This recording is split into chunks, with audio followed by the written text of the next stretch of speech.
பெண் மரணம். அல்லு அர்ஜுனுக்கு 14 நாட்கள் சிறையில் வைக்க உத்தரவு. புஷ்பா 2 திரைப்படத்தின் சிறப்பு காட்சியின் போது கூட்ட நெரிசலில் சிக்கி பெண் ஒருவர் உயிரிழந்த சம்பவம் தொடர்பாக அந்த படத்தின் நாயகன் அல்லு அர்ஜுன் கைது செய்யப்பட்டுள்ளார். அவருக்கு 14 நாட்கள் நீதிமன்ற காவல் அளித்து உத்தரவிடப்பட்டுள்ளது.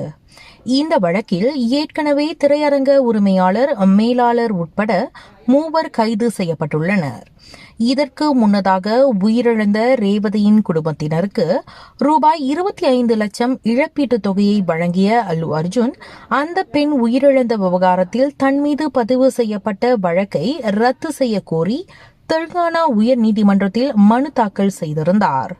நடிகர் அல்லு அர்ஜுன் நடிப்பில் அண்மையில் வெளியான புஷ்பா 2 படத்தின் சிறப்பு காட்சி பிரீமியர் ஷோ ஹைதராபாத்தில் உள்ள சந்தியா திரையரங்கில் படம் வெளியாவதற்கு முன்தினம் திரையிடப்பட்டது. படத்தின் நாயகன் அல்லு அர்ஜுன் அந்த திரையரங்கிற்கு வரவுள்ளதாக தகவல் வெளியானதால் 1 லட்சத்திற்கும் மேற்பட்டோர் அங்கு திரண்டனர்.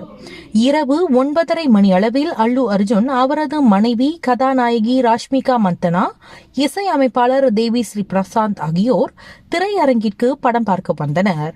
இதை அறிந்த ரசிகர்கள் அல்லு அர்ஜுனை காண திரையரங்கிற்குள் முண்டியடித்துக் கொண்டு நுழைந்தனர்.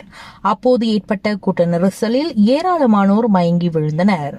அவர்களில் 35 வயது ரேவதி என்பவர் சிகிச்சை பலனின்றி மருத்துவமனையில் உயிரிழந்தார்.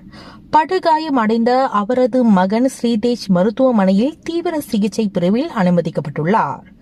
ரேவதியின் உறவினர்கள் அளித்த புகாரின் அடிப்படையில் அனுமதியின்றி சிறப்பு காட்சி திரையிட்ட சந்தியா திரையரங்கு நடிகர் அல்லு அர்ஜுன், அவரது பாதுகாவலர்கள் குழு மீது சிக்கட்பள்ளி காவல் நிலையத்தில் வழக்கு பதிவு செய்யப்பட்டிருந்தது.